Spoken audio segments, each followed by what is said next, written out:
Harry Potter à l'école des sorciers, chapitre 12, le miroir du risé. Noël approchait, un jour de la mi-décembre.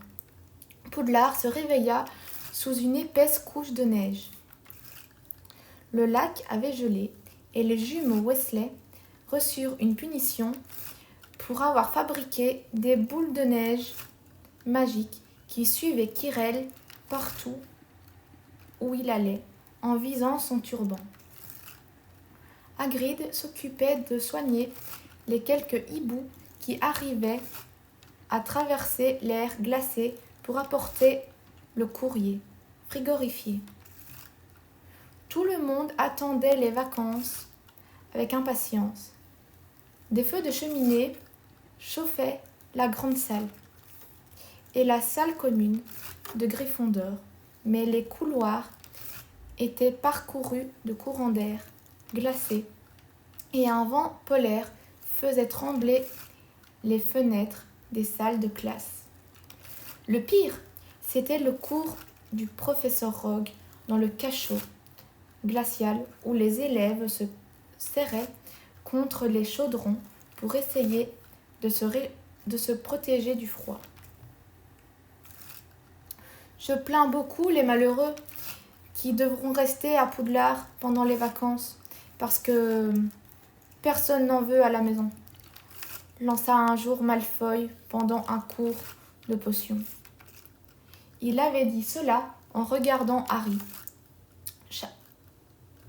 Crabbe et Goyle pouffèrent de rire. Ah ah ah ah. Mais Harry n'y prêta aucune attention. Malfoy avait été plus désagréable que jamais depuis le match de Quidditch. Dégoûté par la défaite des Serpentards, il avait essayé de mettre les rues de son côté en répétant partout que la prochaine fois, on pourrait remplacer Harry par un crocodile en train de bâiller. Mais il s'était très vite rendu compte que sa plaisanterie n'amusait personne, car tout le monde avait été impressionné par la virtuosité avec laquelle Harry avait réussi à s'accrocher à son balai. Joyeux, jaloux et furieux, Malfoy se consolait en saisissant toutes les occasions de rappeler que Harry n'avait pas de famille digne de ce nom. Harry, en effet, n'irait pas à Privet Drive pour Noël. Le professeur McGonagall était passé dans les classes la semaine précédente pour faire la liste des élèves qui resteraient à Poudlard pour les vacances. Et il avait été le premier à s'inscrire, mais il n'en éprouvait aucun regret. Au contraire, il allait probablement connaître le meilleur Noël de sa vie. Ron et ses frères passeraient également leurs vacances au collège, car Monsieur et Madame Weasley devaient se rendre en Roumanie pour aller voir leur fils, Charlie. Lorsqu'ils sortirent du cours de potions, un énorme sapin avançait dans le couloir en haletant, soufflant, hannetant. Les deux pieds immenses qu'on voyait dépasser trahissèrent la présence de Hagrid derrière le sapin. « Vous avez besoin d'aide ?» demanda Ron en passant la tête parmi les branchages. « Non, non, ça va, merci. »« Vous pourriez dégager le chemin ?» lança derrière eux la voix sèche de Malfoy. « Tu essayes de te faire un peu d'argent de poche, Weasley? Tu vises la place de garde-chasse quand tu sortiras de Poudlard? C'est vrai que pour quelqu'un de ta famille, la cabane de Hagrid doit avoir l'air d'un palace. » Ron se rua sur Malfoy, au moment même où Rogue montait l'escalier. « Weasley !» Ron lâcha Malfoy. Il a été provoqué, professeur, dit Hagrid en montrant sa grosse tête hirsue derrière le sapin. Malfoy a insulté sa famille. C'est possible, Hagrid, mais il est interdit de se battre à Poudlard, répliqua Rogue d'un ton doucereux. 5 points de moins pour Gryffondor, Weasley, et estimez-vous heureux que ce ne soit pas davantage. Allez, filez. Maintenant.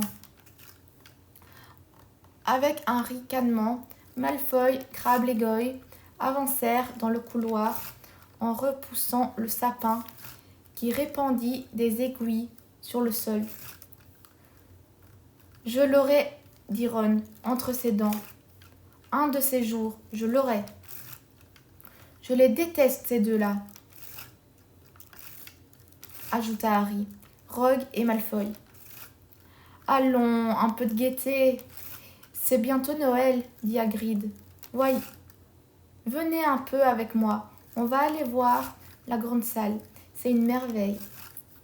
Tous trois suivirent Hagrid et son arbre jusqu'à la grande salle où le professeur McGonagall et le professeur Flitwick s'affairaient à installer les décorations. Ah, Hagrid, le dernier arbre. Mettez-le tout au bout, là-bas, s'il vous plaît. La grande salle était magnifique. Des guirlandes de gui et de houx étaient suspendues au mur et pas moins d'une douzaine d'arbres de Noël se dressaient tout autour de la salle. Certains recouverts de glaçons scintillants, d'autres de chandelles allumées. « Il reste combien de jours avant les vacances ?» demanda Hagrid. « Un seul, répondit Hermione. Au fait, Harry, Ron, nous avons encore une demi-heure avant le déjeuner. Nous devrions aller à la bibliothèque. »« Tu as raison, dit Ron, s'arrachant à la contemplation du professeur Flitwick, qui faisait apparaître au bout de sa baguette magique des boules d'or qu'il accrochait aux branches du nouveau sapin. « La bibliothèque ?» dit Hagrid en les suivant dans le hall, juste avant les vacances. « Vous êtes vraiment passionné ?»« Oh, ce n'est pas pour travailler, » répondit Harry d'un ton joyeux. « Mais depuis que vous m'avez parlé de Nicolas Flamel, on essaie de savoir qui c'est. »« Quoi ?» s'exclama Hagrid, interloqué. « Écoutez-moi, je vous ai dit de laisser tomber ce que le chien garde. Ce n'est pas votre affaire. On veut simplement savoir qui est Nicolas Flamel. C'est tout, dit Hermione. À moins que vous ne vouliez nous le dire vous-même pour nous épargner d'autres recherches, ajouta Harry. Nous avons déjà consulté des centaines de livres et nous n'avons rien trouvé. Pourtant, je suis sûre d'avoir lu son nom quelque part. Je ne dirai rien, répondit simplement Hagrid. Dans ce cas, on cherchera tout seul, dit Ron. Et ils filèrent vers la bibliothèque, tandis que Hagrid les regardait d'un air mécontent. Le nom de Nicolas Flamel était le seul indice dont il disposait pour essayer de découvrir ce que Rogue voulait voler, mais pour l'instant, il n'avait pas trouvé trace du personnage dans les dizaines d'ouvrages consultés. Il ne savait pas très bien par où commencer, car il ignorait ce que Nicolas Flamel avait fait qui soit digne de figurer dans un livre. Il n'était pas dans les grands sorciers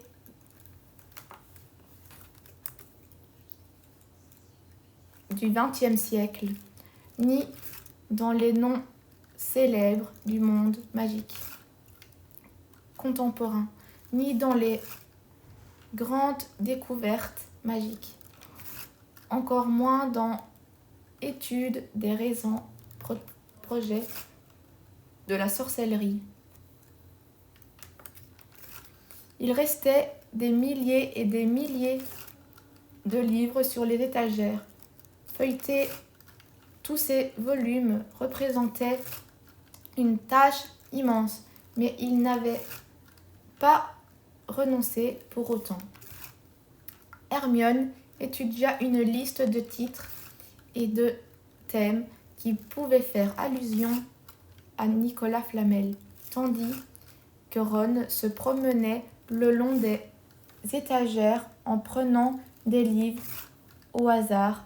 Harry, lui, s'était aventuré du côté de la réserve, mais il fallait un mot de l'un des professeurs pour avoir accès aux ouvrages qu'on y conservait. Et il savait bien qu'il n'obtiendrait jamais une telle autorisation. Les livres de la réserve traitaient de magie noire, une matière qui n'était jamais enseignée à Poudlard. Seuls quelques étudiants de dernière année qui faisaient des recherches poussées sur la défense contre les forces du mal pouvaient les consulter. « Qu'est-ce que tu cherches, mon garçon ?»« Rien, » dit Harry. Madame Pince, la bibliothécaire, le menaça d'un plumeau. « Dans ce cas, tu ferais mieux de filer. Allez, dehors. » N'ayant trouvé aucun prétexte plausible pour justifier sa présence, Harry se résigna à quitter la bibliothèque avec Ron et Hermione. Ils avaient décidé qu'il valait mieux ne pas demander à Madame Pince où il pourrait dénicher des renseignements sur Nicolas Flamel. Il ne voulait pas prendre le risque que Rogue découvre ce qu'il cherchait. Harry resta dans le couloir en attendant que les deux autres trouvent quelque chose, mais il n'avait pas beaucoup d'espoir.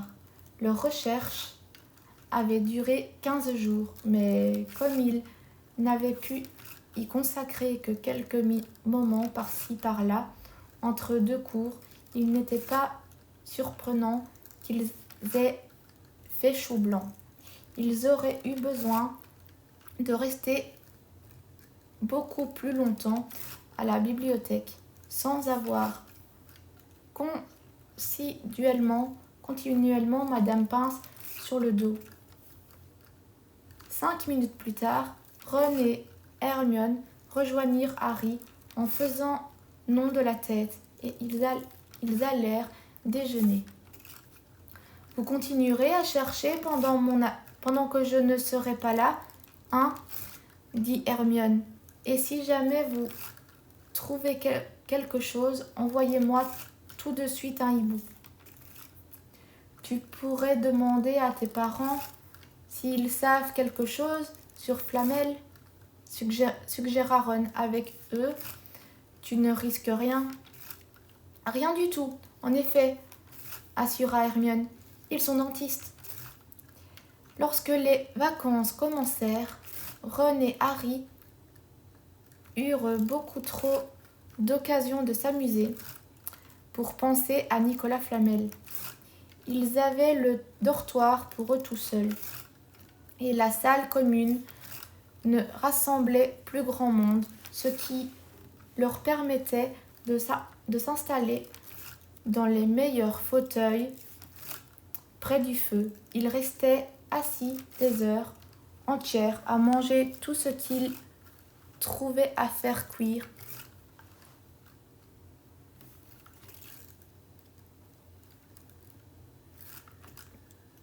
À la broche, du pain, des pancakes, des marshmallows, tout en échafaudant des stratégies pour faire renvoyer Malfoy de l'école. Leur plan était sans doute irréalisable, mais c'était toujours amusant d'en parler. Ron apprit également à Harry le jeu d'échecs version sorcier.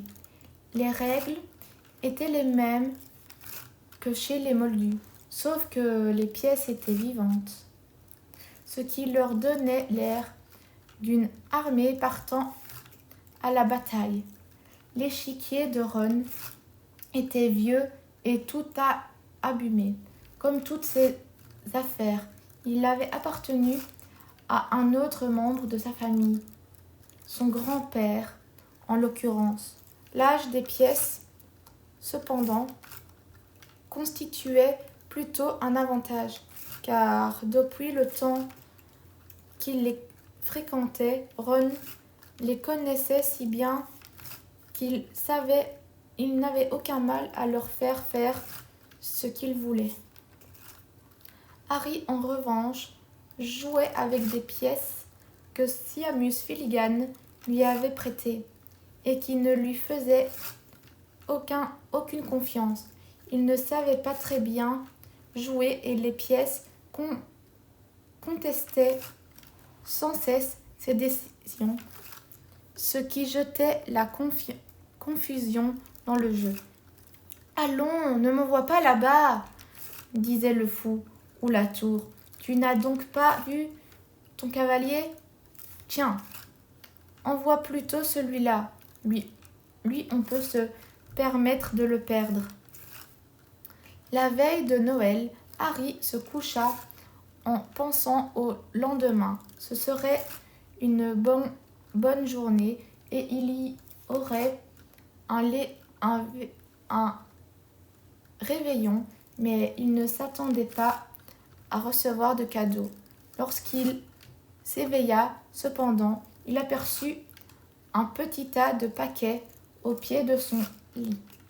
« Joyeux Noël !» dit Ron d'une voix ensommeillée, tandis que Harry s'extrayait du lit et passait sa robe de chambre. « Toi aussi ?» dit Harry. « Tu te rends compte ? J'ai des cadeaux. » Harry ouvrit aussitôt le paquet qui se trouvait au sommet de la pile. Il était enveloppé d'un gros papier sur lequel était griffonné pour Harry de la part de Hagrid. À l'intérieur, il y avait une flûte en bois, grossièrement taillée. De toute évidence, c'était Hagrid lui-même qui l'avait fabriquée. Harry souffla dedans et elle produisit un son semblable aux ululements d'un hibou. Un autre paquet, tout petit, contenait un simple mot. « Nous avons reçu ton message. Voici ton cadeau de Noël de la part de l'oncle Vernon et de la tante Pétunia. » Une pièce de 50 pence était collée au papier à l'aide d'un morceau de ruban adhésif. « C'est gentil de leur part, » dit Harry. Ron était fasciné par la pièce de monnaie. « C'est bizarre, dit-il. Quelle drôle de forme. C'est vraiment de l'argent ? »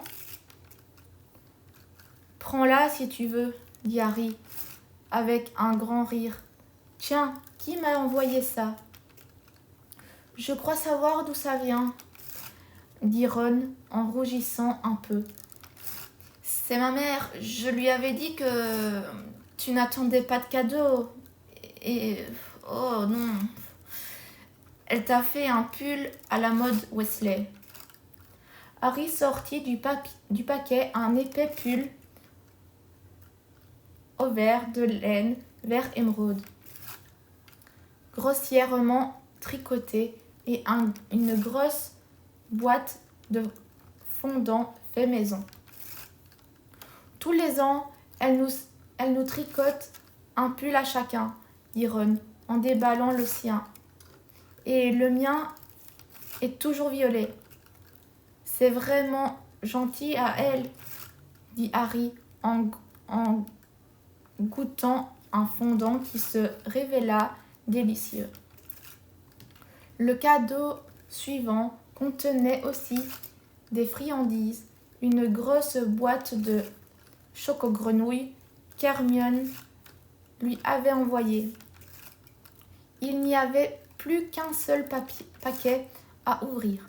Harry déchira le papier et un morceau de tissu très léger d'une teinte argentée glissa sur le sol où il forma un petit tas au reflet luisant.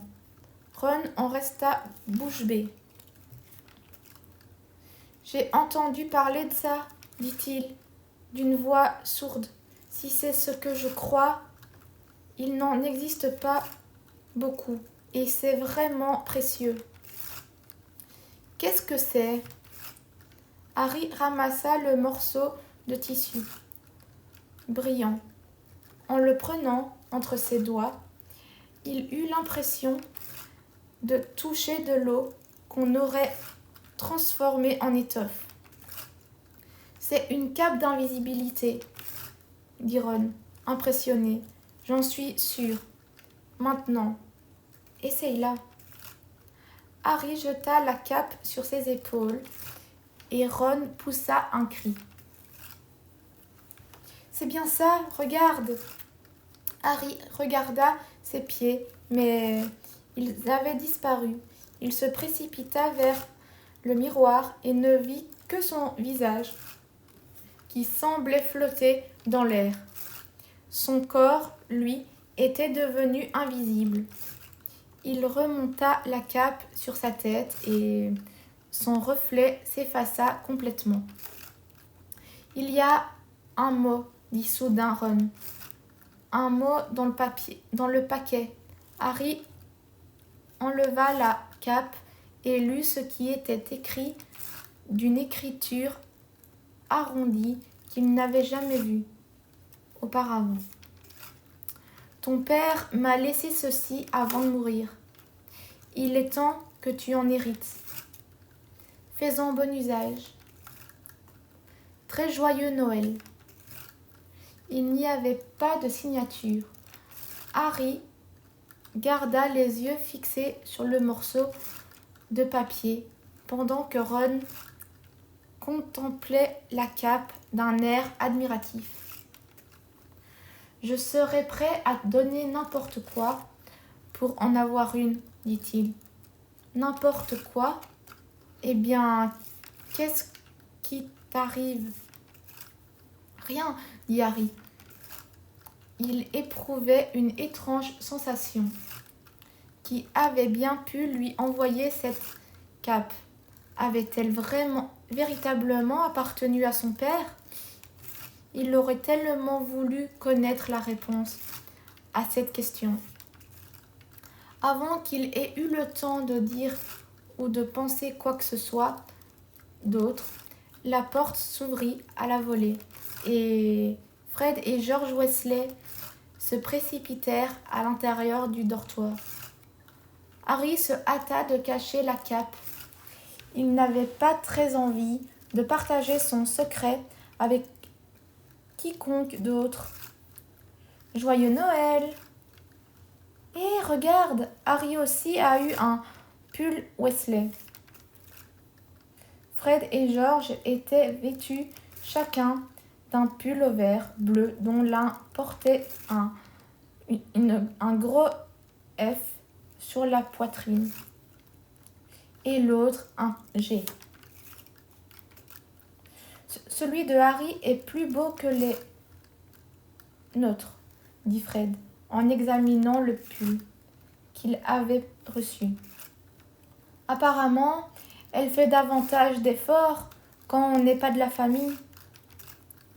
Pourquoi n'as-tu pas mis le tien, Ron ?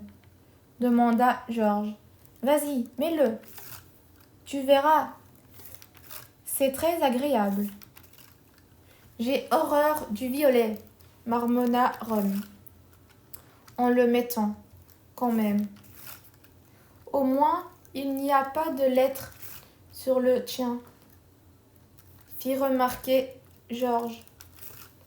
Elle doit penser que tu n'oublies jamais que tu n'oublies pas ton nom. Mais nous non plus, on n'est pas idiots. On sait très bien qu'on s'appelle George et Fred.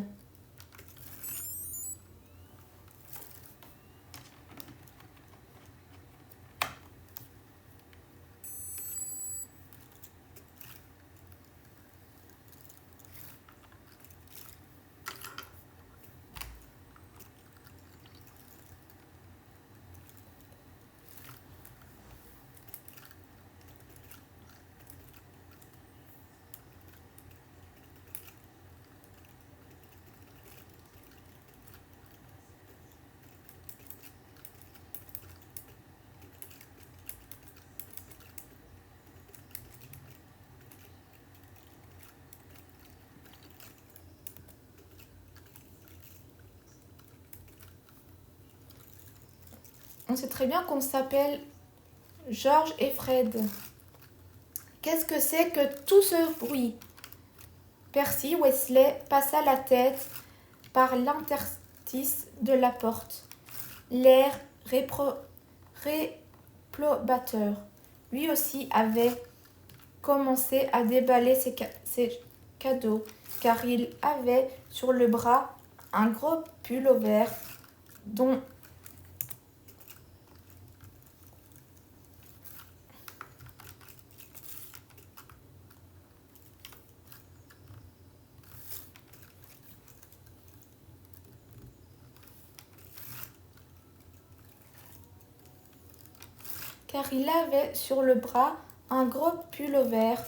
dont Fred s'empara.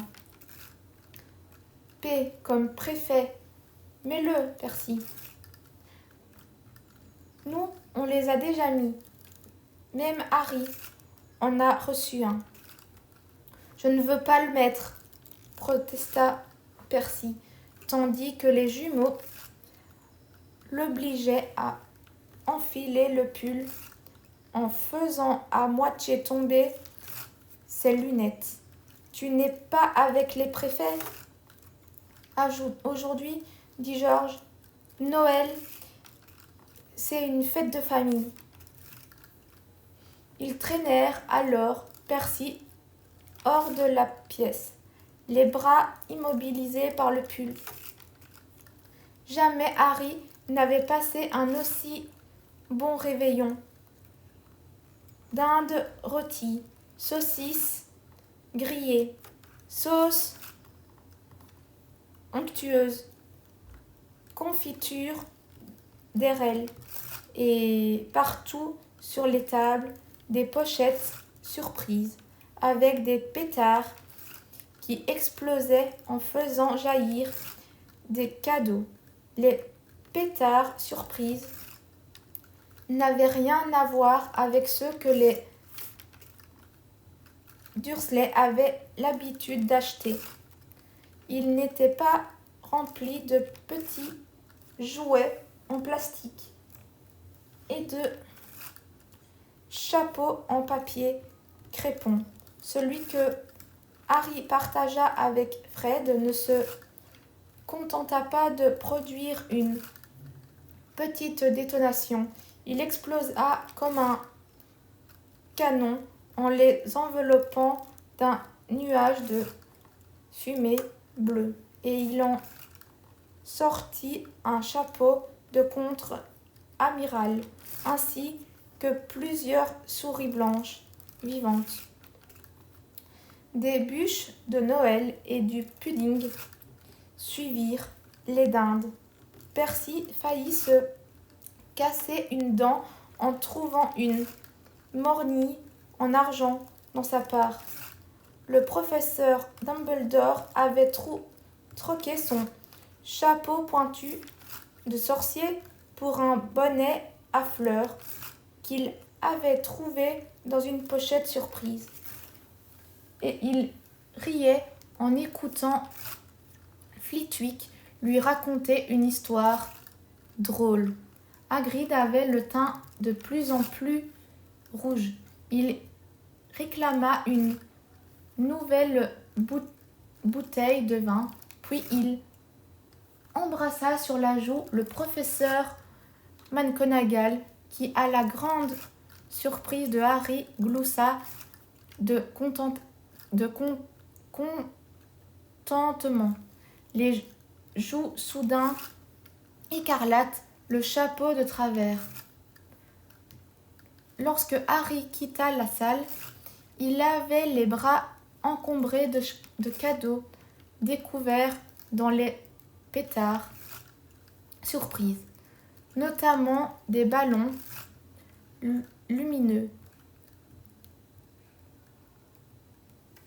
increvables, un kit pour faire pousser des verrues et un jeu d'échecs version sorcier.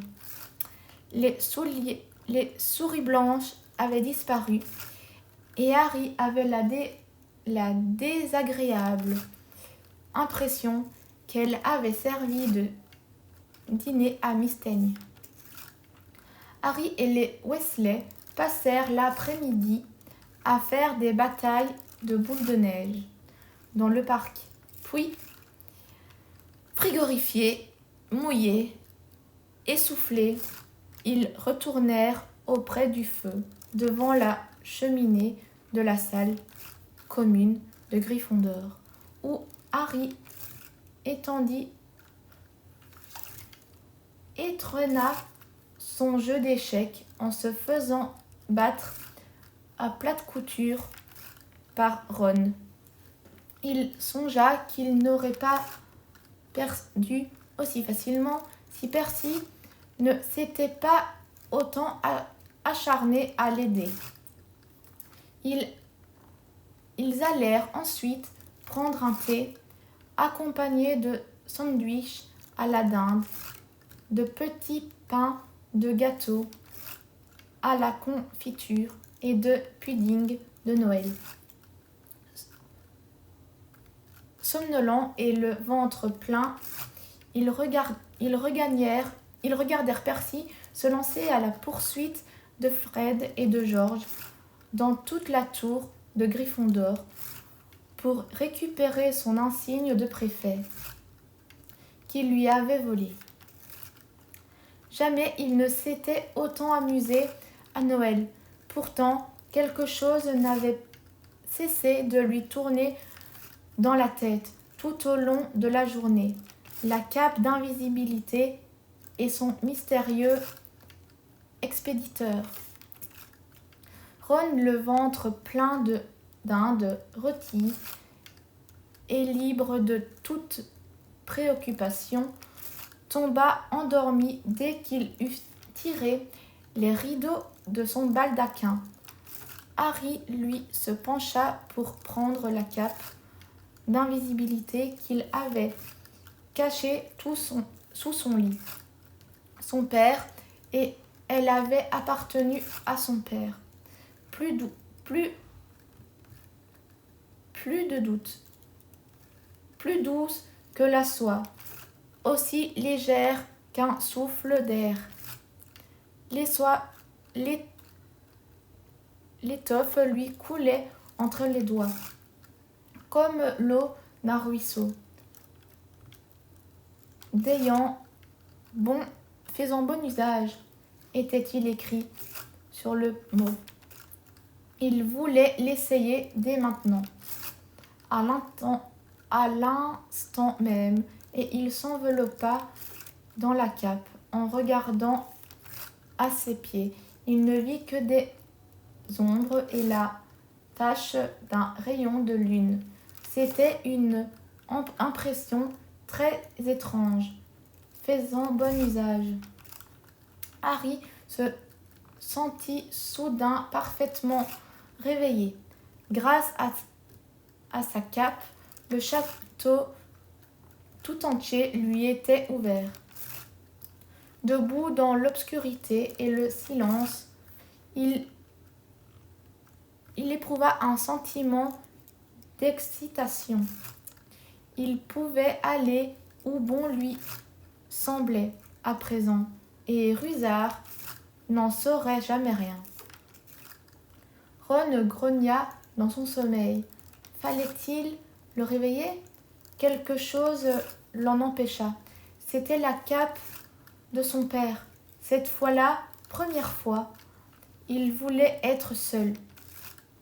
Il quitta sans bruit le dortoir, descendit l'escalier, traversa la salle commune et passa par le trou que dissimulait le portrait.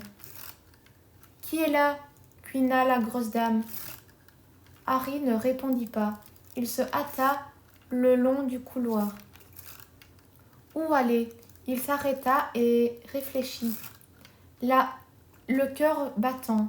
Puis l'idée lui vint, la réserve de la bibliothèque. Il pourrait lire autant qu'il voudrait. Il pourrait passer le temps qu'il faudrait pour découvrir qui était Nicolas Flamel. Il se mit en chemin, en serrant la cape autour de lui. La bibliothèque était plongée dans les ténèbres.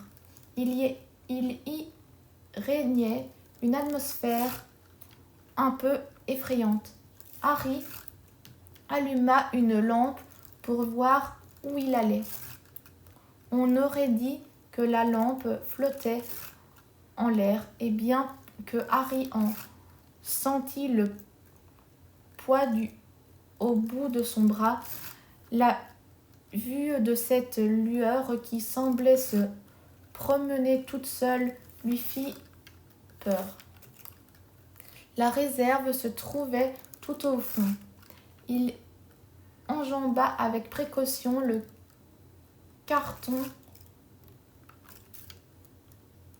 cordon qui séparait les livres interdits du reste de la bibliothèque et tendit la lampe pour lire les titres des ouvrages alignés sur les étagères. Ils ne lui disaient pas grand-chose. Leurs lettres dorées, ternes, usées, formaient des mots que Harry ne comprenait pas. Certains livres n'avaient pas de titre du tout. L'un des volumes était maculé d'une tache sombre qui donnait l'horrible impression d'être du sang. Harry sentit ses cheveux se dresser sur sa nuque. Peut-être son imagination lui jouait-elle des tours, peut-être pas. En tout cas, il crut entendre un faible chuchotement qui provenait des rangées de livres, comme s'il savait que quelqu'un se trouvait là qui n'aurait pas dû y être. Il fallait commencer quelque part. Posant la lampe par terre, il s'intéressa à l'étagère du bas. Un gros volume noir et argent attira son regard. Il était si lourd qu'il eut du mal à le prendre. Il le mit en équilibre sur ses genoux et le livre tomba ouvert sur le sol.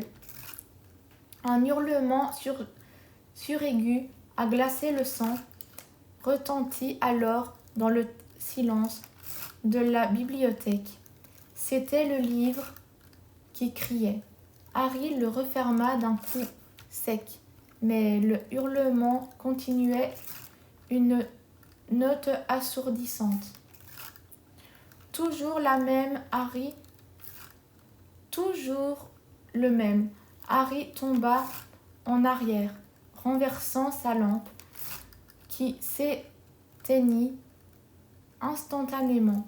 Saisi de panique, il entendit des bruits de pas qui résonnaient dans le couloir. Il remit tant bien que mal le livre sur l'étagère, prit la fuite à toutes jambes et se retrouva face à Rusard au moment où celui-ci arrivait devant l'entrée de la bibliothèque. Les yeux pâles et furieux du garde le regardèrent sans le voir. Harry parvint à se faufiler entre le mur et lui, puis fonça dans le couloir, tandis que résonnait encore à ses oreilles le cri perçant du livre. Il s'arrêta soudain devant une autre armure. Il avait été si occupé à mettre la plus grande distance possible entre la bibliothèque et lui qu'il n'avait pas fait attention à la direction qu'il avait prise. À cause de l'obscurité, peut-être. Il était incapable de reconnaître l'endroit où il se trouvait. Il entendit alors la voix de Rusard. « Vous m'avez demandé de vous avertir directement si quelqu'un venait rôder la nuit dans la bibliothèque, professeur, et je suis sûr qu'il y avait quelqu'un dans la bibliothèque, dans la réserve. Très précisément. » Harry se sentit pâlir. Il ne savait pas où il était, mais Rusard devait connaître un raccourci car sa petite voix glaciale se rapprochait. Il entendit alors avec terreur Rogue répondre à Rusard. « La réserve ? Ils n'ont pas dû aller bien loin. Nous allons les rattraper. » Harry resta figé sur place, tandis que Rogue et Rusard s'avançaient dans la direction. Il ne pouvait pas le voir, bien sûr, mais le couloir était étroit et il allait inévitablement le heurter au passage. La cape le rendait invisible, mais elle ne supprimait pas pour autant le volume de son corps.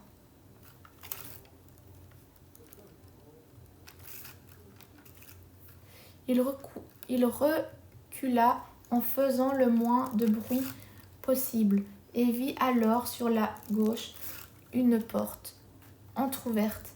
Retenant sa respiration, il se glissa par l'entrebâillement en essayant de ne pas faire bouger le panneau et parvint à son grand soulagement à entrer dans la pièce à l'insu de Rogue et de Rusard. Tous deux passèrent devant la porte sans s'arrêter et Harry s'adossa au mur en respirant profondément, écoutant le bruit de leurs pas s'éloigner puis s'évanouir. Il avait eu chaud, très chaud. Il se passa quelques instants avant qu'il ne jette un coup d'œil autour de lui.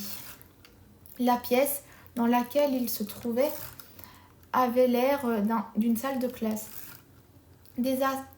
désinfectée. Il voyait la forme sombre de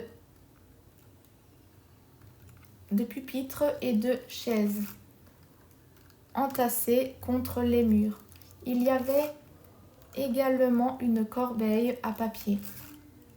Retourné, il remarqua aussi appuyé contre le mur d'en face quelque chose qui ne semblait pas appartenir au mobilier habituel d'une salle de classe. Quelque chose que quelqu'un avait dû ranger là pour s'en débarrasser. C'était un miroir magnifique qui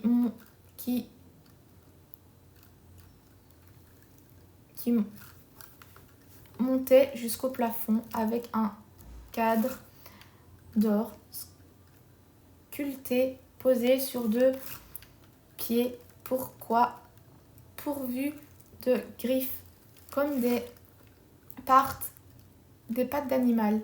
Une inscription était gravée au-dessus du miroir. Harry déchiffra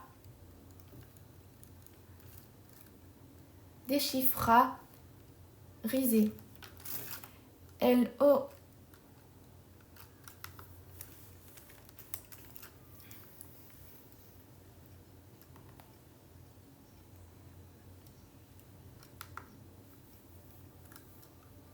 Rugne ent admig sif nostal nom evd.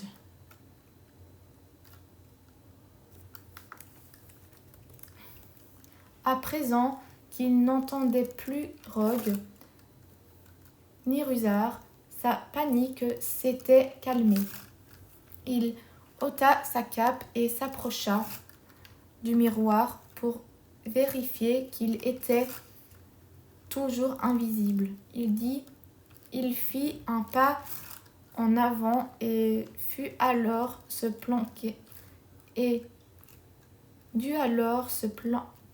une main sur la bouche pour étouffer un cri d'horreur. Il se retourna brusquement et son cœur cogna contre sa poitrine encore plus fort que lorsque le livre s'était mis à hurler, car son reflet était apparu, mais il n'était pas seul.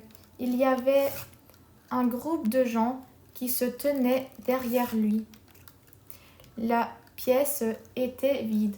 Cependant, la respiration haletante, il se tourna lentement vers le miroir.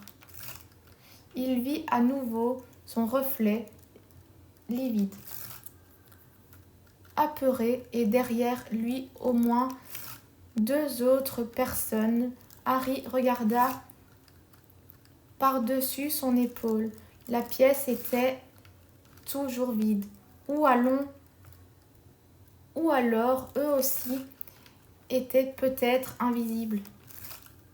Mais ce miroir avait la faculté de les refléter quand même. À nouveau, il regarda le miroir. Une femme, debout derrière son reflet, lui souriait. En faisant des signes de la main, il tendit le bras derrière lui, mais il ne sentit que le vide. Si cette femme avait été vraiment présente dans la pièce, il aurait pu la toucher, mais il n'y avait rien. Tous ces gens n'existaient que dans le miroir. La femme était très belle. Elle avait des cheveux auburnes et ses yeux sont comme les miens, pensa Harry en s'approchant un peu plus près de la glace, d'un verre brillant et d'une forme semblable. Il s'aperçut alors que la femme pleurait. Elle souriait et pleurait en même temps. L'homme qui se tenait à côté d'elle était grand, mince, avec des cheveux noirs. Il la tenait par les épaules. Il portait des lunettes et ses cheveux étaient très mal coiffés. Il avait des épis qui dépassaient à l'arrière de son crâne, tout comme Harry. Il était si près du miroir à présent que son nez touchait presque celui de son reflet. « Maman » murmura-t-il. « Papa ?» L'homme et la femme le regardèrent en souriant. Lentement, Harry détailla les autres personnes qui se trouvaient dans le miroir. Il vit d'autres yeux verts comme les siens, d'autres nez qui ressemblaient aux siens, et même une petite vieille qui avait les mêmes genoux noueux que lui. Pour la première fois de sa vie, il avait sa famille devant les yeux. Les poteurs lui souriaient, ils lui adressèrent des signes de la main et lui les contemplaient d'un regard fébrile, les mains plaquées contre le miroir, comme s'il espérait passer au travers et se précipiter vers eux. Quelque chose lui faisait mal à l'intérieur de son corps, un mélange de joie et de tristesse. Il ne se rendait pas compte du temps qui passait. Les reflets dans le miroir ne s'effaçaient pas et il ne se lassait pas de les regarder encore et encore, jusqu'à ce qu'un bruit lointain le ramena à la réalité. Il ne pouvait pas rester ici, il fallait qu'il retrouve le chemin de son lit. Il arracha son regard du visage de sa mère et murmura « Je reviendrai ». Puis il se hâta de quitter la pièce. « Tu aurais pu me réveiller » dit Ron avec mauvaise humeur. « Tu n'as qu'à venir avec moi ce soir. J'y retourne. Je veux te montrer le miroir. J'aimerais bien voir tes parents, dit Ron. Et moi, j'aimerais bien voir toute ta famille, tous les Weasley au complet. Tu pourras me montrer tes autres frères. Tu peux les voir quand tu veux, il te suffira de venir à la maison cet été. D'ailleurs, peut-être que ton miroir ne montre que les morts. C'est dommage que tu n'aies pas réussi à trouver ce Flamel. Mais Harry avait presque oublié Flamel. Il ne pensait plus qu'à ses parents. Il voulait les revoir la nuit prochaine. Peu lui importait désormais. Le chien a 3 têtes et ce qu'il gardait. Ça va, s'inquiéta Ron. Tu as l'air bizarre. Ce que Harry craignait le plus, c'était de ne pas être capable de retrouver la pièce où était le miroir. Ron et lui s'étaient enveloppés dans la cape, mais ils ne pouvaient pas se déplacer aussi vite que lorsque Harry était tout seul. Ils essayèrent de refaire le chemin que Harry avait suivi la veille en fuyant la bibliothèque, et ils errèrent pendant une bonne heure dans les couloirs alentours. On gèle ici, dit Ron. Laissons tomber. Non, chuchota Harry. Je suis sûre que c'est tout près. Un instant plus tard, Harry reconnut la botte armure. C'est là, oui, c'est bien ça. Ils poussèrent la porte. Harry se débarrassa de la cape et courut vers le miroir. Il était tous là. Son père et sa mère semblèrent rayonner en le voyant à nouveau. « Tu vois » murmura Harry. « Non, je ne vois rien du tout. » Regarde, regarde, ils sont tous là. Je ne vois que toi. Regarde, bien, mets-toi à ma place. Harry fit un pas en arrière et Ron se plaça devant lui. Harry ne voyait plus sa famille à présent, mais Ron sembla soudain fasciné par son propre reflet. Regarde-moi, s'exclama-t-il. Tu vois ta famille autour de toi? Non, je suis tout seul, mais j'ai changé. Je suis plus vieux et je suis préfet en chef. Quoi? Je porte le même insigne qu'avait mon frère Bill et je tiens dans mes mains la coupe de Quidditch. C'est moi le capitaine de l'équipe. Ron s'arracha à la contemplation de son reflet et regarda Harry d'un air fébrile. Tu crois que ce miroir montre l'avenir? C'est impossible. Toute ma famille est morte.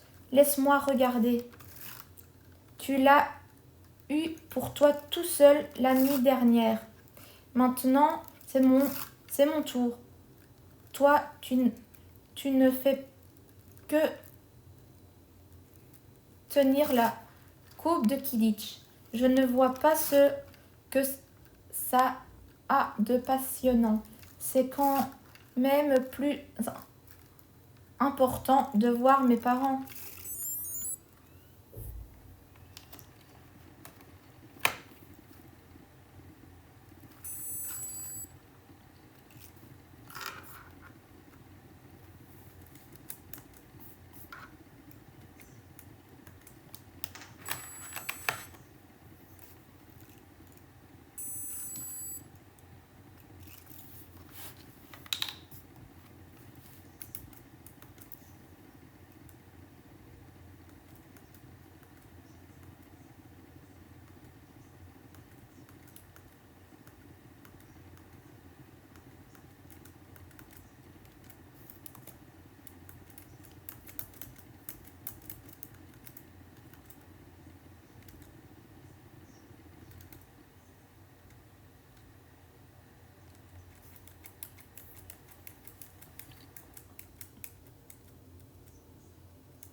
Arrête de me pousser.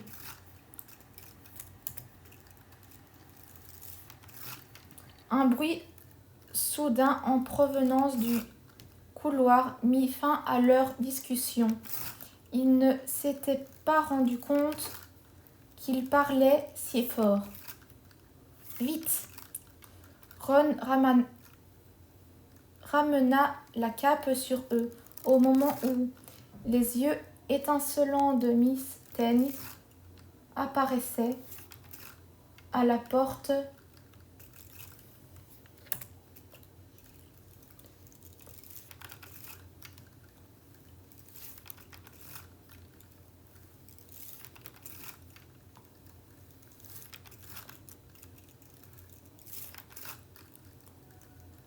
Tous deux restèrent parfaitement immobiles en ayant la même pensée. Est-ce que la cape d'invisibilité marche aussi avec les chats?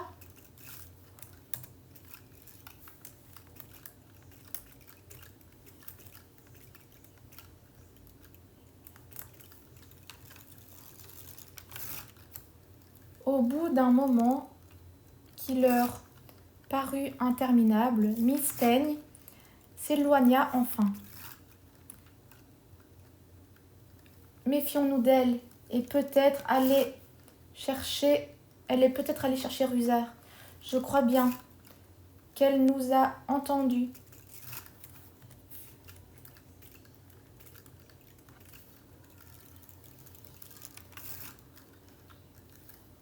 Je crois bien qu'elle nous a entendus. Vite !» Et Ron tira Harry hors de la pièce. Le lendemain matin, la neige n'avait toujours pas fondu. « On fait une partie d'échecs ?» proposa Ron. « Non, » répondit Harry. « Je sais à quoi tu penses. Le miroir, c'est ça ? N'y retourne pas cette nuit. » « Pourquoi ? C'est trop risqué. Rogue, Rusard et Miss Teigne n'arrêtent pas de se promener dans les couloirs. Même s'ils ne te voient pas, vous risqueriez de vous heurter. Ou alors, tu finirais par faire tomber quelque chose et ils s'apercevraient de ta présence. » « On dirait Hermione, » fit observer Harry. « En fait, il n'y a plus qu'une idée en tête. Retourner devant le miroir, et ce n'était certainement pas Ron qui allait l'en empêcher. » La troisième nuit, il retrouva le chemin plus facilement et ne fit pas de mauvaises rencontres. À nouveau, il vit son père et sa mère, qui lui souriaient, et un de ses grands-pères qui hochait la tête. Avec une expression de bonheur, Harry s'assit par terre devant le miroir. Rien ne l'empêchait de rester ici toute la nuit à contempler sa famille. Rien sauf leur peut-être. « Allons, tu es encore là, Harry ?» Harry sentit son sang se glacer. Il regarda derrière lui. Assis sur un bureau près du mur, il reconnut Albus Dumbledore. « Je ne vous avais pas vu, monsieur, » balbutia Harry. « On dirait que l'invisibilité te rend myope, » dit Dumbledore, et Harry fut soulagé de le voir qu'il souriait. Albus Dumbledore vint s'asseoir par terre à côté de lui. Comme des centaines de personnes avant toi, tu as découvert le bonheur de contempler le miroir du Risé. Je ne savais pas qu'on l'appelait comme ça, dit Harry. Mais j'imagine que tu as compris ce qu'il fait. Il me montre ma famille et il montre ton ami Ron avec la coupe de Quidditch dans les mains. Comment savez-vous ? Moi, je n'ai pas besoin de cape pour devenir invisible, dit Dumbledore d'une voix douce. Et maintenant, tu comprends ce que nous montre le miroir du Risé ? Harry fit non de la tête. Je vais t'expliquer. Pour l'homme le plus heureux de la terre, le miroir du Risé ne serait qu'un miroir ordinaire. Il n'y verrait que son reflet. Est-ce que cela t'aide à comprendre ? Harry réfléchit, puis il dit lentement. Il nous montre ce que nous voulons voir ? Oui et non, répondit Dumbledore.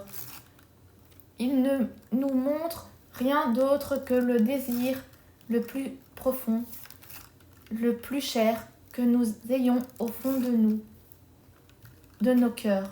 Toi qui n'as jamais connu ta famille, tu l'as vu soudain devant toi. Ronald Weasley, qui a toujours vécu dans l'ombre de ses frères, s'est vu enfin tout seul, couvert de gloire et d'honneur. Mais ce miroir ne peut nous apporter ni la connaissance, ni la vérité. Des hommes ont dépéri ou sont devenus fous en contemplant ce qu'ils y voyaient, car ils ne savaient pas si ce que le miroir leur montrait était réel ou même possible. Demain, le miroir sera déménagé ailleurs et je te demande de ne pas essayer de le retrouver. Mais si jamais il t'arrive encore de tomber dessus, tu seras averti. Désormais, ça ne fait pas grand bien de s'installer dans les rêves en oubliant de vivre. Souviens-toi de ça. Et maintenant, remets donc cette cape merveilleuse et retourne te coucher. Harry se releva. Monsieur, dit-il, est-ce que je peux vous demander quelque chose? C'est ce que tu viens de faire, mais tu peux recommencer si tu veux. Et vous, qu'est-ce que vous voyez quand vous regardez le miroir? Moi, je me vois avec une bonne paire de chaussettes de laine à la main. Harry ouvrit des yeux ébahis. On manque toujours de chaussettes. Noël vient de passer et je n'en ai même pas eu une seule paire. Les gens s'obstinent à m'offrir des livres. Lorsqu'il eut rejoint son lit, Harry se demanda si Dumbledore lui avait bien répondu la vérité, mais après tout, c'était peut-être une question un peu trop personnelle.